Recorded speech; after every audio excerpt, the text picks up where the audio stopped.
don't want to press. Ah, there you go. Okay, hello, and welcome to Riot Science Club Imperial. Thank you for joining me. As many of you will know, the Riot Science Club was set up by Dr. Sam Westwood, who's kindly joined me to help today. And he set it up to raise awareness and provide training in reproducible, interpretable, open and transparent science practices. And it's gone from strength to strength. The club now has thousands of followers, and there are Riot's clubs springing up all the time. We're now at 7 institutions, with Bristol just launching last week. So one of the advantages, I suppose, of COVID and changes to our working practices is that we are now global. So time zones permitting, people can tune in from anywhere. But for when we go back to more face-to-face activities, our aim will be to host more local events and build a network at Imperial similar to the networks that exist at other institutions. So give us a follow on Twitter, sign up for email alerts, and then you won't be missing out. All of the speakers and events are shared on the Riot Science Club OSF page and the YouTube channel, so you can always catch up. So a bit of housekeeping before I introduce our speaker. So we host all our events on MS Teams live events, which generates a publicly accessible link so anyone can join, and you can share this link with anybody. Live events is a one-way streaming platform, so you can ask your questions via the Q&A message board, and these will be moderated by myself and Sam. So please keep your questions and comments relevant and respectful, and we'll feed the questions to the speaker at the end of the talk. So please monitor the Q&A board, upvote any questions you would like to be asked, and we'll prioritise the most popular. And finally, if you join late, don't worry, you can pause, rewind and fast forward. Live events also has an auto subtitling feature, which I've enabled in several languages. But if you do have any other access requirements, please get in touch. So now on to the main event. Today, we're very honoured to have Chris Banks, Fellow of the Royal Society of Arts, with us. She has worked in libraries since 1985, including spending over 20 years at the British Library. Since 2013, she's served as Director of Library Services at Imperial College London, and she's a member of the university's UK Jisc Content Negotiation Strategy Group and chair of its Content Expert Group, and a member of the team currently negotiating for a new UK agreement with the publishing giant Elsevier. And in non-pandemic times, she sings with the London Philharmonic Choir, which I don't know if choirs are back to rehearsing yet, but hopefully it won't be long. COVID-19, about the talk. So COVID-19, as we all know, has thrown a spotlight on the need for open, rapid, reproducible sharing of scientific knowledge. And yet this open means of dissemination isn't the norm. Many of the outputs of publicly funded research are often found behind costly paywalls that are accessible only via the libraries of the wealthier institutions. So Chris will describe the transition that's underway, which is aiming to enable more publicly funded research to be freely and globally accessible at a fair price that recognises the value that can be added by publishers. I think we've all at some stage been saved by a librarian, so it's really great to actually be able to start to understand in more depth what the publishing landscape is. So thank you so much for joining us, Chris, and now hand over to you. Thanks very much, Nazia, and thank you to everybody who's online today. Yes, so in COVID times, I've suddenly found that libraries are frontline staff and key workers, and my hobby is band. We're still not allowed to sing together, so so there we go. So yes, I'm talking about negotiating for open publishing, freeing journal articles from paywalls. These are the list of organisations that I'm currently working with, and when you get the slides, there are links to those if you actually want to pursue those links. And just for the record, that's the abstract that Nadia's just read out to you. So that's what I am talking about today. So I'm going to divide this session into 3 parts. One is going to focus on the last year and a bit, and I've entitled Pandemic Pressures, Science Under Scrutiny. Then I'm going to do a bit of a rewind and go back into history a little bit and just really talk about how we've ended up where we are in terms of scholarly communications and the publishing landscape. And then finally, I'm going to move on to the main topic of today, which is effectively maintaining momentum in removing those paywalls from research findings. And I'll just warn you that just before this, we had a power cut. I hope if I disappear suddenly, well, I just hope I don't. Let's just put it that way. So hopefully we're all good and online. So to start with, pandemic pressures and science under scrutiny. And I'm going to be showing you a number of effectively headlines and such like that have cropped up over the last year, because the last year has been an extraordinary kind of case study in where we are now with publishing and what the needs are and what the opportunities are and what some of the challenges are for researchers. But effectively, this is Bloomberg saying COVID-19 shows that scientific journals need to open up and that we've had 355 years to get it sorted, but change is coming.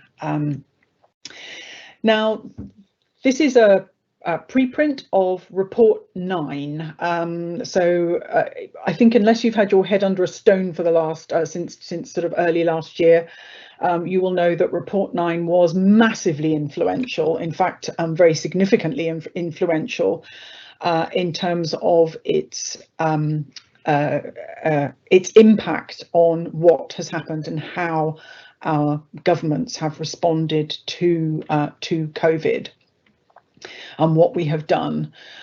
So this is the impact of non-pharmaceutical interventions to reduce COVID-19 mortality and healthcare demand. And it's written by a group of authors, with Neil Ferguson being top of the list there. So this is the copy in the Imperial repository. Professor Ferguson has been under extraordinary scrutiny since the publication of this report. Here is a headline saying the most devastating software mistake of all time. Why is the Imperial model under criticism? Daily Telegraph, flawed modelling is condemning Britain to lockdown. Now, this is not the sort of thing that most scientists normally think that they're going to have to face. And, you know, there's all over the internet are challenges to the modelling. You can see there. So the real scandal is, why did anybody ever listen to this guy? So very, very significant pressure for more information from this research group. Now, Professor Ferguson isn't a big tweeter, but there's a really, really important thread here which helps us understand the position he and his research group found themselves in when the pandemic really hit. So he writes here, I'm conscious that a lot of people would like to see and run the pandemic simulation code we are using to model control measures against COVID-19. To explain the background, I wrote the code, thousands of lines of undocumented C, 13 plus years ago to model flu pandemics. I'm happy to say that Microsoft and GitHub are working with Imperial J-IDEA and MRC Outbreak to document, refactor and extend the code to allow others to use without multiple days training it would currently require and which we don't have time to give. They're working with us to develop a web-based front end to allow public health policymakers from around the world to make use of the model in planning. We hope to make version 1 releases of both source and front end in the next 7 to 10 days. Now, this is March the 22nd. It's around the time of that first lockdown. And so very, very swift intervention with Microsoft and others to try and support making open this incredibly global influencing set of data and modelling capability. And it says that timescale reflects the balancing of those priorities with the multiple of other urgent policy COVID-related questions we are addressing. So huge challenge for this group. They're suddenly under really big scrutiny. And happily, they were able to re-platform the code, and it was then verified by others. It was verified as being reproducible, which I know is one of your this group's primary concerns. Then we move on to what did other. So just another lens on what happened during COVID. So one of the other things that publishers did was to provide free access, and note I say free and not open access, but they provided free access to the latest COVID-19 research papers and articles. So this is Springer Nature announcing their free access. I tweeted at the time a call to those who've published behavioural research, which might inform next step for COVID-19 management. If you can make it open access, then please do. I noted that it was all very well knowing about the virus, but we need all of the human behaviour bit as well in order to inform next steps for us all. So that was me back in March last year, I suppose, realising that it's all very well doing the modelling, but how are we all going to behave with that information? And that's been a year-long. I think we're all part of a year-long research project, to put it not too finely.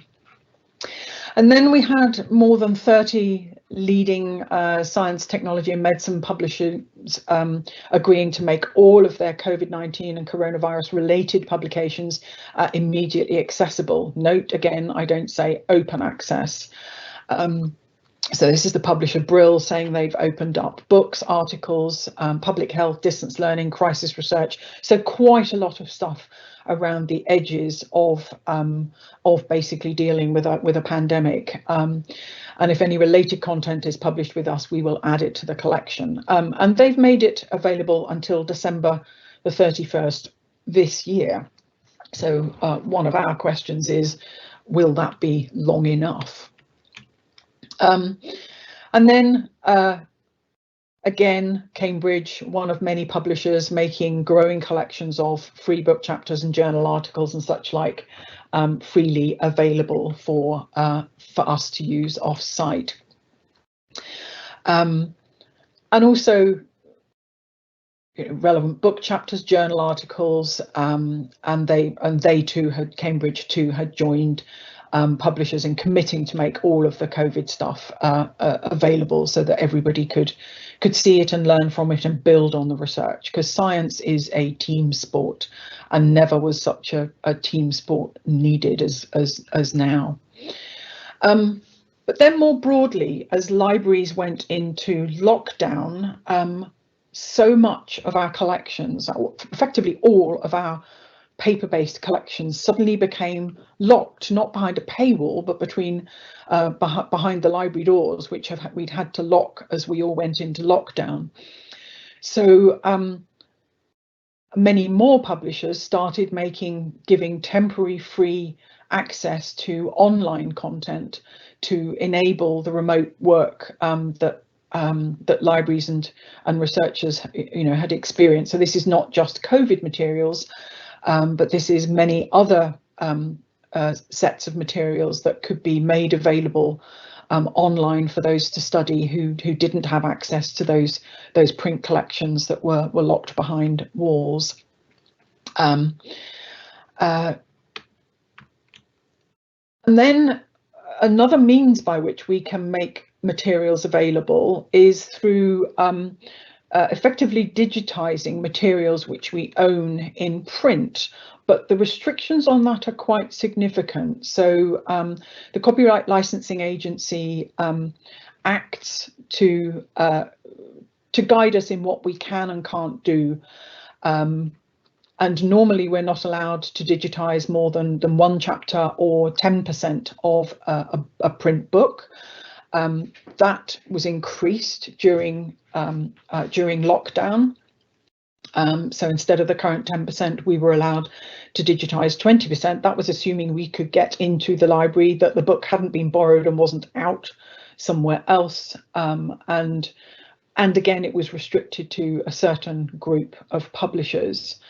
But again, it was this one was for the 2021 academic year. So this too is about to come to an end, and it was only for a restricted portion of a book. So if you've got a whole textbook or a whole book, even if we had it, and even if it was on one of the participating publishers, we could only make available up to 20% or 2 chapters available from that item. So quite significant restrictions for stuff that we legitimately owned and that we had sitting on our shelves.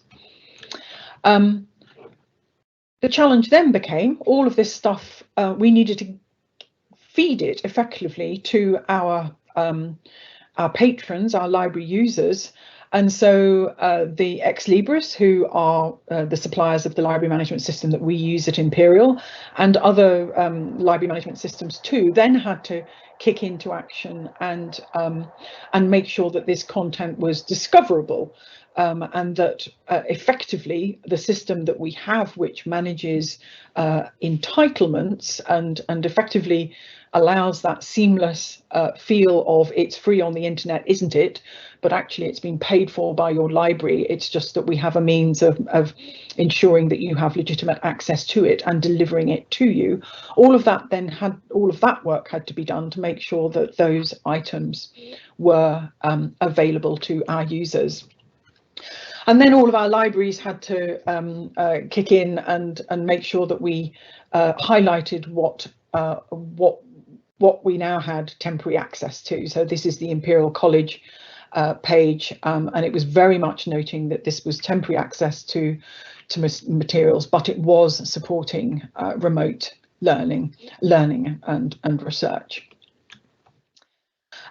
Separately, and you may or may not have seen this, but what this threw a big spotlight on was the difference in price between print textbooks and online e-textbooks. So not e-books, but e-textbooks, and e-books generally as well. And over the summer, it became very, very clear that the e-book and e-textbook market is, I might use the word broken. It's deeply, deeply dysfunctional.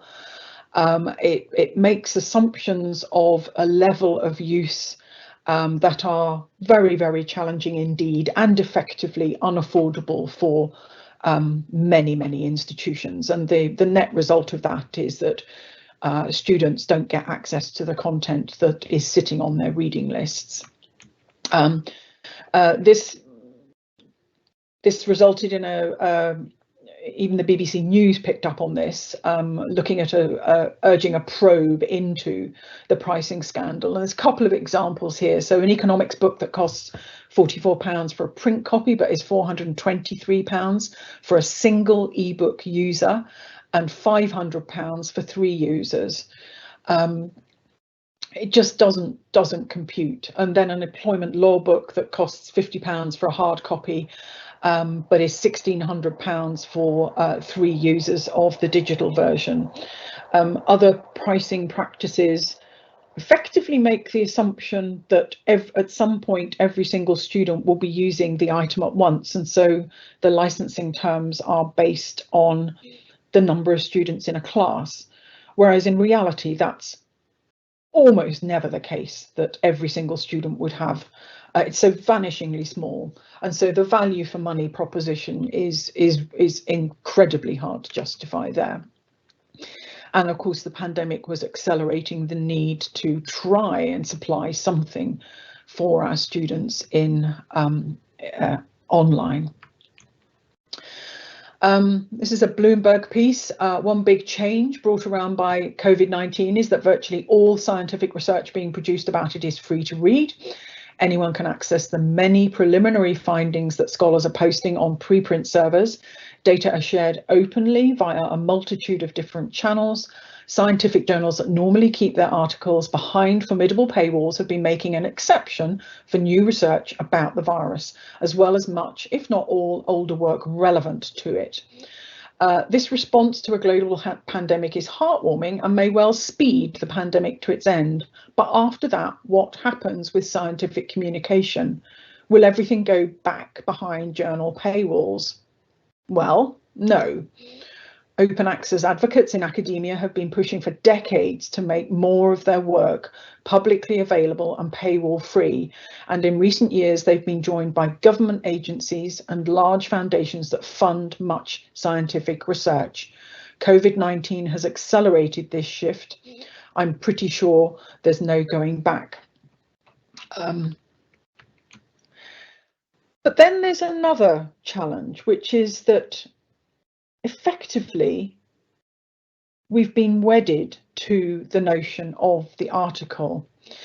Now, back in 2015, Sir Mark Woolpert, who at that time was Chief Scientific Advisor, he then went on to become head of UKRI, which is the overarching body for all the various UK research councils and research funders. He posited an idea that actually, if you think about it, science builds on the work of predecessors, and shouldn't the scientific communication of that science actually evolve rather than effectively being atomized? You know, you get a big research grant, but then the results of that research grant are atomized into many, sometimes hundreds of different articles. And so you've done that huge bit of consolidated, in-depth, broad-reaching research, but the research has been divvied up and atomized amongst articles, individual articles, rather than building and presenting that building picture.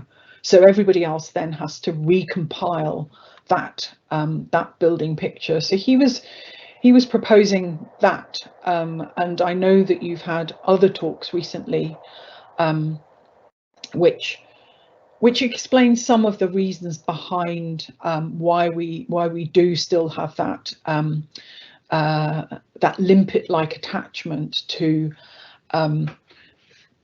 publishing individual articles in individual journals and highlighting the work of individuals and trying for journals where there is perceived prestige.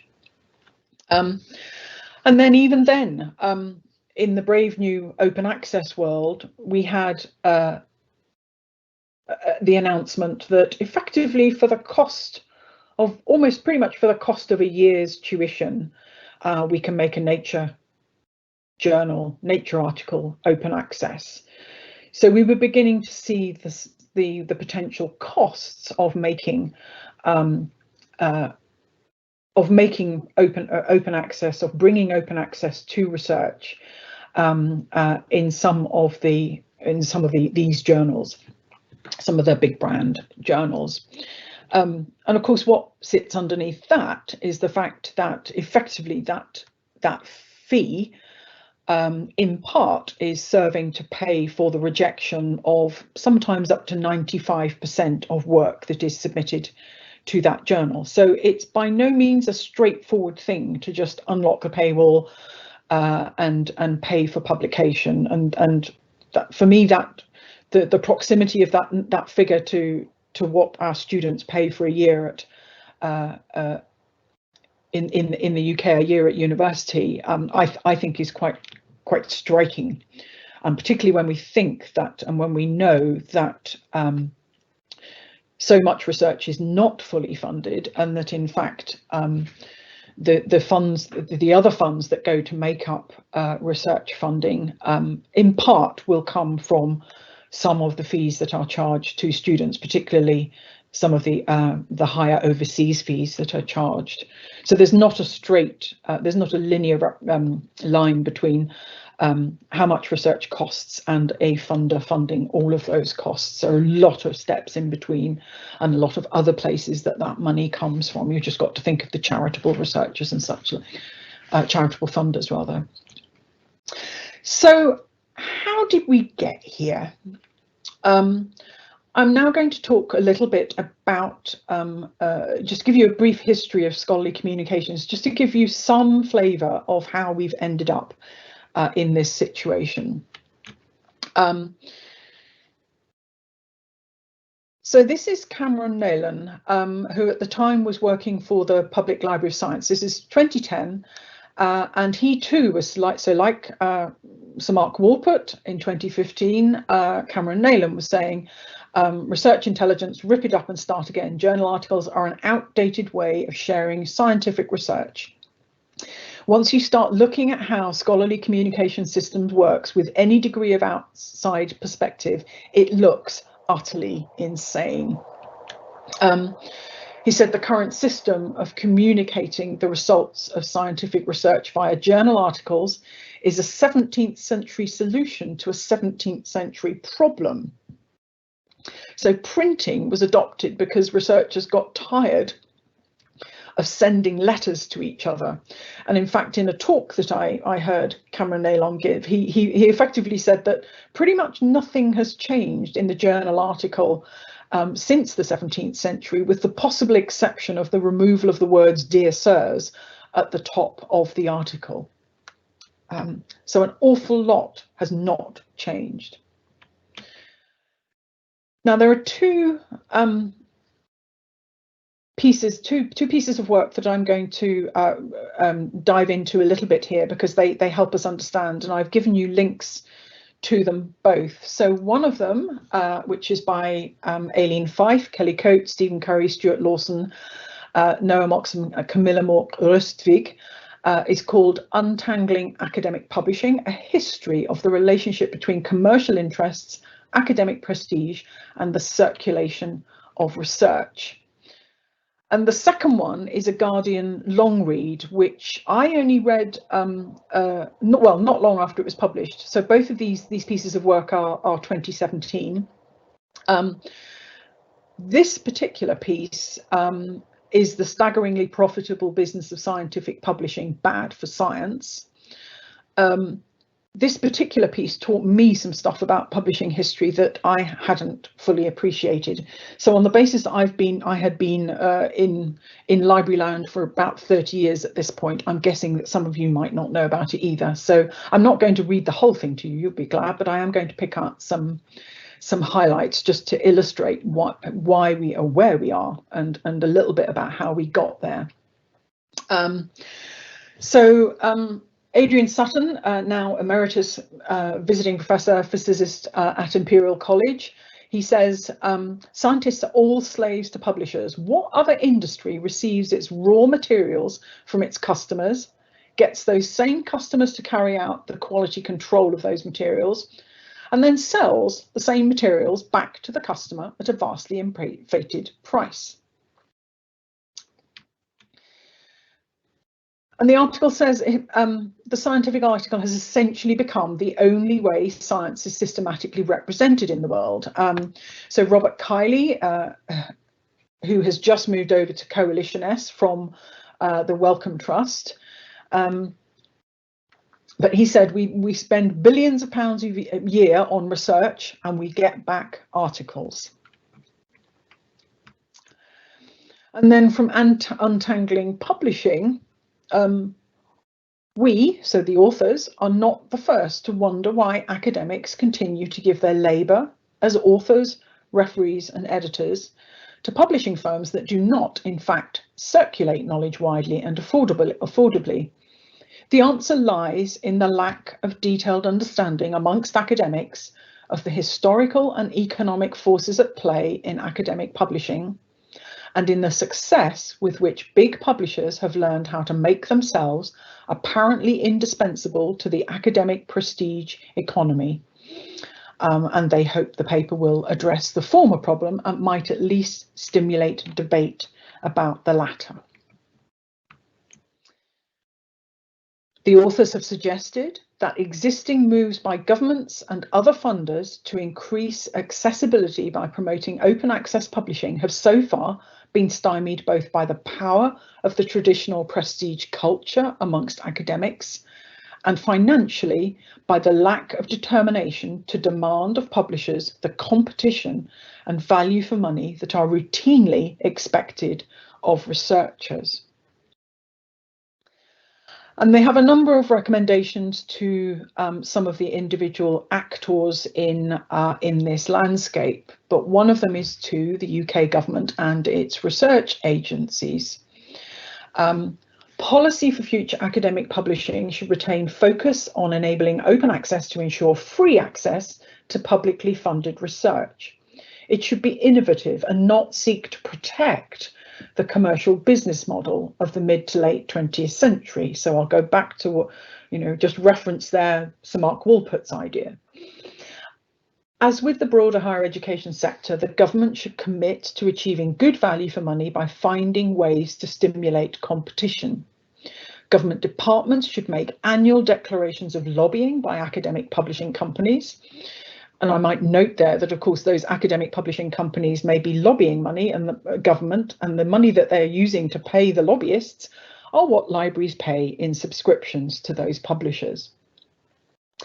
National funding agencies should seek, where possible, to record systematically the total cost of enabling access to academic publications, e.g. through subscriptions, processing charges for open access articles, and books and book purchases. The UK government should work with other nations to develop consistent support systems for the rapid communication of academic research and value for money. Now, of course, if they do that, is it a build it and they will come? Now, I would argue that this work is beginning to have some impact, because along in 2018 came Coalition S and Plan S with a vision for making publicly funded research fully and immediately open access. So making full and immediate open access a reality. And as called for by the Untangling Group, I'm going to call them that, Coalition S is now formed of a growing group of research funders, which are coordinated by Science Europe. So you'll note in there the Wellcome Trust and other major funders. And then it's up to the funders themselves to work out what they then translate into their own open access funding policies, or into their own research and funding policies. But there are signs that change is afoot, funder-driven change is afoot, and I think that is to be welcomed, not least because it begins to give those of us negotiating some heft behind our negotiations. So now to the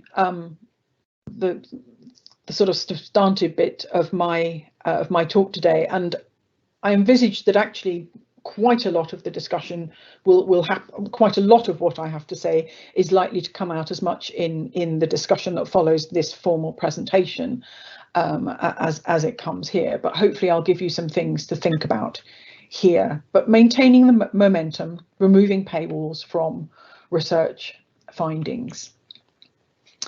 So we're trying to move from paying to keep research locked behind paywalls, trying to move away from ceding rights for the monopolistic control of others. So one of the things that has happened as a result of this is that journal brands are effectively monopolistically controlled by some publishers, and often an author is required to sign away their property, their intellectual property, just as part of the submission process.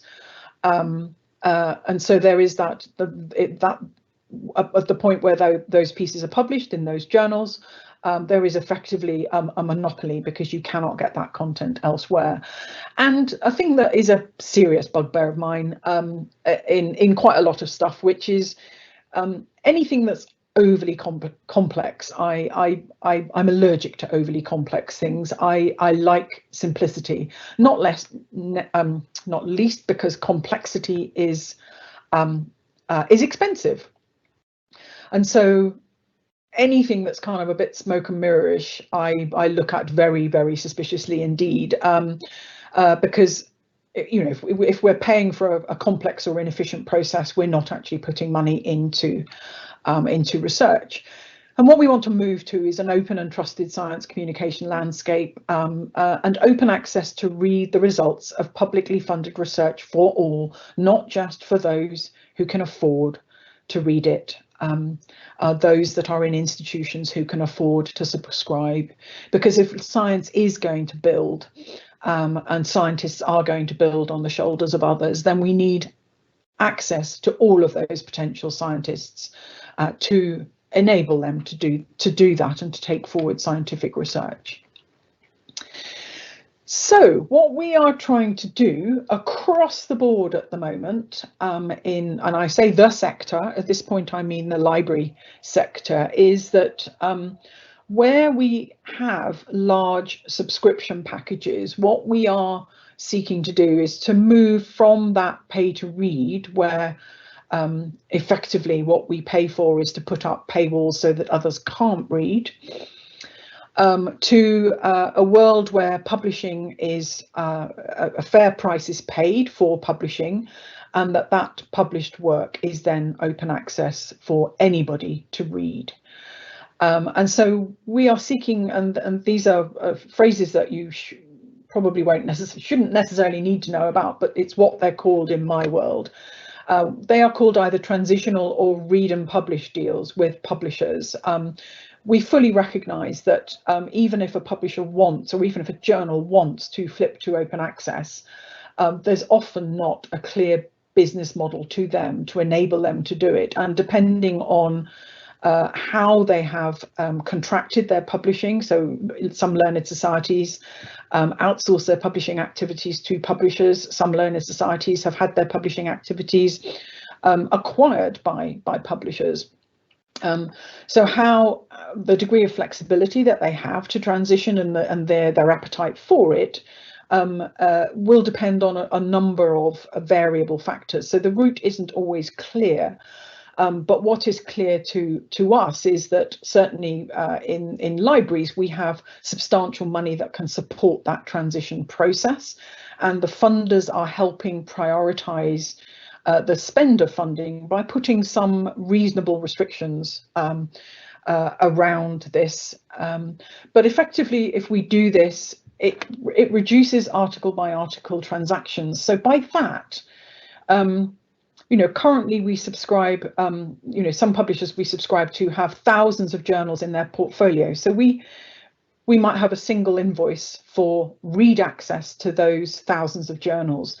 And where we've ended up in this kind of interim phase has been, as we've begun to publish open access, we've basically gone down to transacting at the article level, which, as you might imagine, with my impatient and inefficient hat on, allergy hat on, is just not a sensible way of transacting. Not least because there's been very little investment in the processes that might have made that smoother, in part because I suspect that many of the players think that that article by article transaction is probably not for the long term. So why spend a lot of money making the process very, very efficient? Now, there are some exceptions to this, I absolutely must say. So not everything that I say that might be critical about a publisher is either about the same publisher or about all publishers. It's maybe just worth saying there. But what we're trying to do is effectively convert the subscription spend into open access spend. And where those transformative deals are approved by research funders, it enables, where those block grants still exist, it enables them to be used. Now here's how we're doing, and this is just the UK sector spend, and effectively looking at both reducing costs and removing the paywalls. So in 2019, only 9% of what we were spending was on transitional open access. We did have some subscription spend with an open access offset, so effectively that spend meant that the more we paid in open access fees, the less we paid in subscription fees. So at least there wasn't double dipping. But there was still a whopping break, 58%, which was literally behind paywalls. 2020, there was progress, and subscription only had gone down from 58% to 51%. And this year, with the estimated spend that we've committed to, we estimate that subscription only will go down to 45%, but more importantly, that transitional will have gone up. So transitional open access will have gone up from 9% in 2019 to 55% in the current year. So that is really very important indeed, because access to open access publishing has increased very significantly for UK authors, beyond those who have got who are funded by funders who will also pay for, or who will also support open access publishing. Now, the interesting thing here is that Elsevier, the publisher with whom we are currently in negotiation, they are the outlier. Whereas with other publishers, open access is now the default, and we have achieved transitional agreements with every other major publisher. And those transitional agreements offer increased value, access, and open access at a lower cost to institutions. So of that 45%, so if we take that 45%, 20.39 of that 45 is Elsevier. So that's a big chunk of the remaining subscription only expenditure.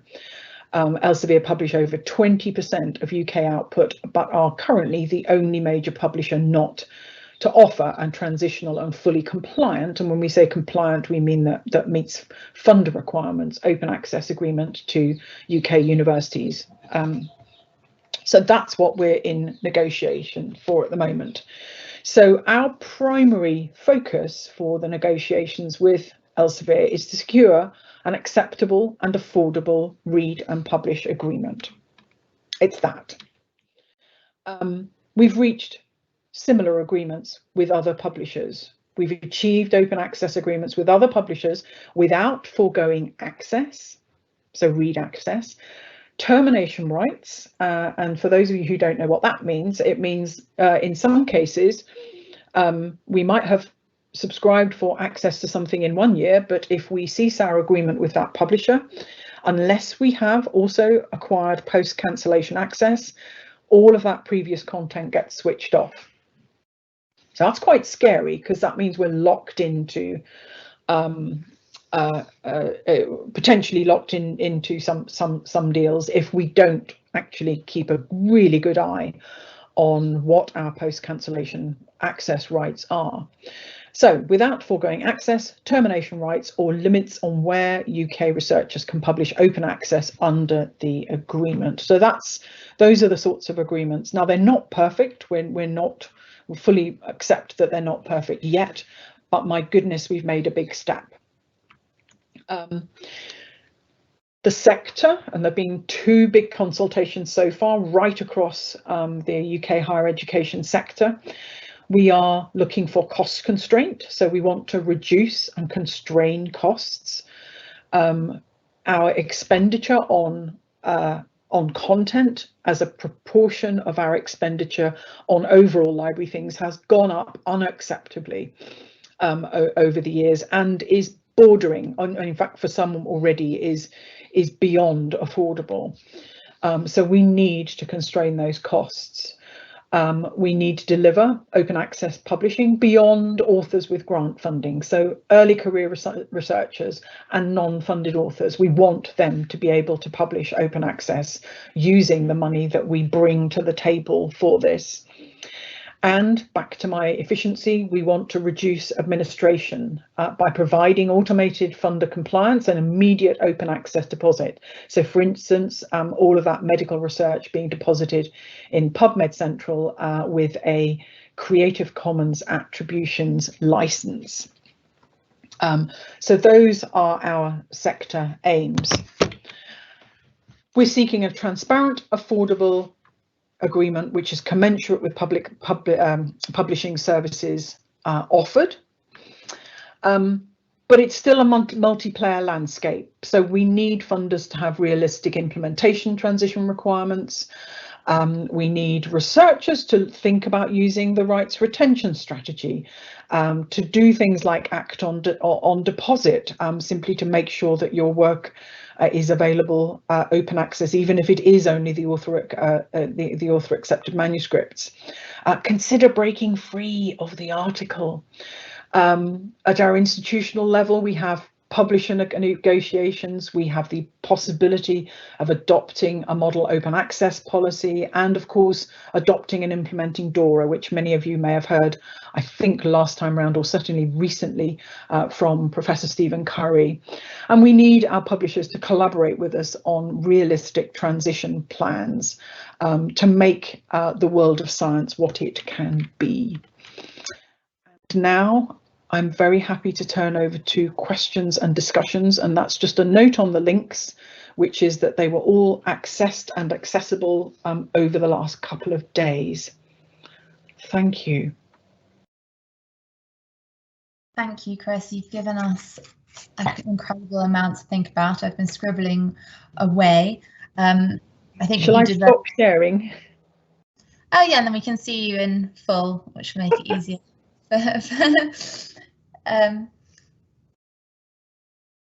Brilliant, thank you.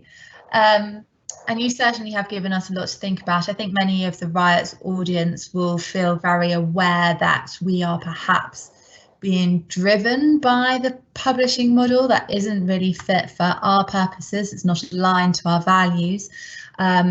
At the same time as being driven by the incentive structure that is inherently dependent upon the publishing system, because we are looking for a high number of citations in a high impact factor journal. And I think in your points at the end there with what researchers can do, I think a lot of us would like to, dare to imagine a more radical approach and move away from this reliance. So I will start off with some of the questions that we've got in the Q&A. The first one from Ross Mounts. So he says, these deals with major commercial publishers are often called transformative deals. But if only a few transformative deals are signed, will these transformative deals actually change journals to full open access, or even at a higher level, entire publishers to open access publishers? He says, I'm skeptical. Isn't this just prolonging a confusing and inefficient hybridicity? At least the subscribe to open model entirely changes journals to open if the threshold is reached, instead of minor percentage point gains in % of open access in a hybrid journal. So I would agree with Ross. There is a question mark over will it work, and I think we're probably too early to say. I think what we can certainly say is that it is leading to more open access publishing certainly of UK research. So I think there's no question about that. The various funder policies and funder support mechanisms that the UK have put in place have led to a great deal more open access and open access publishing. The challenge that we have in libraries is that our researchers want us to subscribe to the places in which they publish. So I don't have additional money necessarily, and I'll say at the moment, maybe as part of that, to take if I am still required to provide read access to the current portfolio, and if the research community are themselves not moving either their publishing activity or indeed their whole journals across to something like subscribe to open, that's where the challenge lies. So we need to work hand in hand to move the publishing activity and the money to where it's best suited. Now, one of the reasons why we are very much looking to transition the Elsevier portfolio using only so not walking into those negotiations with an expectation that everything we pay at the moment will be on the table for a transitional deal, and that is precisely because we need to make sure that we have funding available to support academics to move to publishing where they wish to publish. We've seen that certainly at Imperial College. There's been quite a significant move. I could show you a whole other set of slides showing how the movement of our authors has been in terms of moving towards many open access publishing journals. But that does mean that we need to use money that would previously have been paid for subscriptions to those publishing venues. So this is not a thing that can be fixed by one mover. We need to work together, and we in libraries are very much caught between where researchers are publishing, where they want to publish, and what they want to read, because I can't throw my entire university budget at if it's not actually anywhere that our academics are publishing or where they are reading. So that's why we need that kind of constant working out what our next steps are together to make this work. I don't know whether that answered Ross's question. I think Ross can add to the Q&A should he wish to follow up on your points there. I feel like you've sort of very well described, I suppose, as something that we're very conscious of, and that we sit in a bubble. And I think a lot of researchers, perhaps in their reading practices, aren't necessarily aware of the fact that we are maybe controlled by publishers. The journals that they choose to read or want to publish in come at a very huge cost, and perhaps aren't doing the things that we would want to see them doing to make everything accessible to all. And so I'll follow up from Ross's question with two from Stephen Eglin. So he says, aren't read and publish deals yet another form of lock-in? Why can't we just move to diamond open access models rather than continue to support an outmoded system? And then he says, alternatively, what is the likelihood that the new UKRI open access policy require the rights retention strategy as a condition of funding? Simply expecting researchers to adopt it voluntarily is unlikely to work. So two questions there from Stephen. Okay. And I think in part my answer to Ross's question may have also been my answer to Stephen's,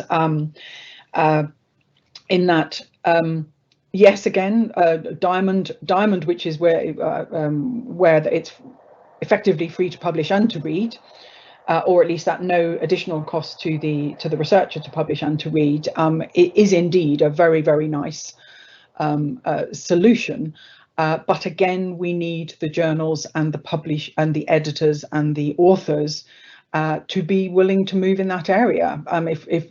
If we had a great swathe of editors and authors willing to move to journals that met those, or set up journals that worked and functioned in that way, then we would have an opportunity. So again, it's something about working together. On that one.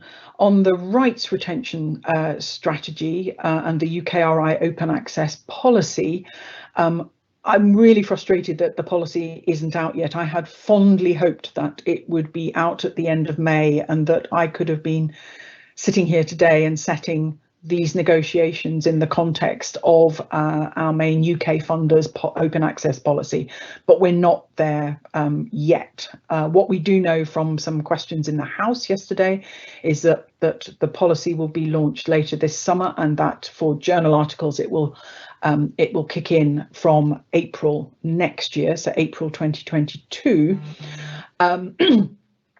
What I don't know is the extent to which it will request or require or suggest that authors and or their institutions make formal attempts to retain rights. Certainly that's what the Wellcome Trust policy has done. Certainly for publisher negotiations, it's an incredibly useful tool. Now, rights retention effectively means that for those that don't know, and Stephen has written a fantastic piece on it, which I hope he will tweet so that people can read, because authors can themselves exert the rights retention strategy, but effectively it places a prior license on the author accepted manuscript, which enables that version to be made available immediately, open access with a Creative Commons attribution license.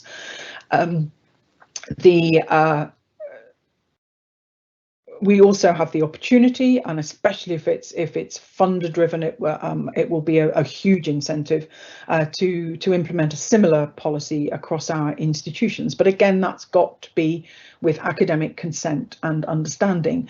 But I think the end game that most people want is actually for us to have a much more efficient, effective means of making a trusted peer-reviewed copy open access, and obviously for the value that the publisher adds to be recompensed, but not for that not for that work to be tied up monopolistically.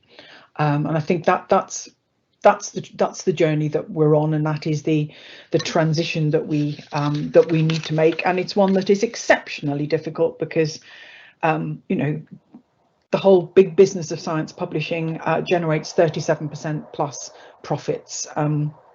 That's something that's happened since the 1960s when government threw a lot of money at research, and when there was money to support the publication. So we've got we either move away from it entirely by actually just questioning whether the journal article is still the vehicle, the appropriate vehicle, or by rethinking the publishing, the means by which things are published. But it is a shared journey. Thank you, Chris. I suppose there is, if we consider the riots audience are perhaps more radical and are perhaps, many would be willing to walk away from Elsevier to drive us to create and develop a sustainable new open access practice as a community. I mean, is that something that could happen? Should we be walking away, and would that force a change, or we're just not there yet because obviously we're a much larger community? So I think one of the challenges that I've seen are principled researchers who understand this and who maybe don't live in a world where they feel that those kinds of profits should be made from publicly funded research, and that's everybody from the funders to those principled researchers. The challenge comes sometimes in the middle, where and this is where DORA is so important. This is where seeking other ways of evaluating research beyond the container in which it was published in, not measuring quality by the container, but measuring quality by the research and what it has added to the field. And I'll characterize it slightly, but if you can imagine a discussion which goes, well, it's all very well, wanting to publish in this newfangled open access stuff, but you need to get a science journal under your belt first, otherwise you'll never make any move in your career. Now, changing that bit of the system and looking at how we evaluate research quality and individual contribution is the key to unlocking that. Making principled decisions about where you will publish, especially if you feel able to bring a group around you with you, deciding for whom you will, being principled about your openness and your transparency and on your reviewing practices, and all of those, then yes, there's a way forward there. It's slow. I think on the other hand, and we are seeing a bit of this now, alternative modes of releasing manuscripts are available. So we've seen archive has been going for decades. I think more recently the Welcome Open Research platform is a very interesting development, because it allows funded Wellcome researchers to place their author accepted manuscripts on the platform, and enables that open peer review, and enables a stamp of quality to be associated with that. So what if we ended up with going via those kind of preprint routes, and actually publishers then bidding to publish your manuscript rather than you begging them to take it? Is that another alternative possibility? So the technical platforms are there, the funding is there. We sincerely hope that if UKRI and other funders continue to invest in open access publishing, it's not just a case of supporting open access publishing costs, but actually it's working collaboratively to develop other platforms which form the same function to enable good quality research to be made open access. Thank you, Chris. That's given us a lot to think about, and certainly in terms of the different models and how we as researchers could perhaps drive some of those changes. We are coming up, well, I think we've just gone past the hour now. So I think it would be good if you're able to sort of sum up, perhaps, because we're all individuals here, what we can do as academics or avoid doing to help push this open publishing agenda, within our own institutions, within our networks, and even beyond. How do we get to influence this space? So one of the things I was really heartened by was your comment towards the beginning about how the Riots group is growing, and I think that is absolutely fantastic, because in numbers, that is where you've got a real opportunity to make a real difference, and to influence the direction in which things go. We've transferred publishing from the academy, and we need to bring it back into the academy again. We know that there's that whole selective and career defining way in which has kind of come on the back of what has happened with publishing, and moves like Dora, moves like looking at the contributions to research in the round, and not just so things like CASRI and other systems that enable the documentation of individual contributions to research and to the team sport that research is. Working together, that is something that you have the power to do and the courage to do. And I just think back to what we have seen over the last year. If this year doesn't get us over that hill, doesn't make the case not only for COVID research to be made available, but for any diseases, for climate change, for all of the big global challenges that we face at the moment, if we don't seize this moment now, then I think we'll have missed a massive opportunity. Thank you, Chris. I think we're all certainly hoping that we are able to seize the moment as a scientific community. I think that's all that we've got time for today. So thank you. It's very informative. I will upload your slides and talk soon to YouTube so people can catch up. I'd like to thank our audience for their questions and being very engaged. I think from me, it's the end of Rights Imperial for the summer. We'll take a short break and we'll be back in the autumn. So if anybody would like any topics to be discussed or would like to suggest speakers or would like to speak themselves, please feel free to get in touch. We have a long list of speakers, but we're always wanting to build and grow our audience, and nothing really is off limits except that we want it to be about, you know, reproducible and open science and improving the culture in which we are working in. So there are still 2 more events in the Rights calendar. So Rotterdam are addressing concerns about open science next week, and Wolverhampton also next week are hosting Dr. James Heather's. So go to the website or go on Twitter, have a look and don't miss out. So Chris, thank you very much. If you could stay on the line and we'll just wrap up. Thank you to everybody else. Hope to see you all soon. Thank you.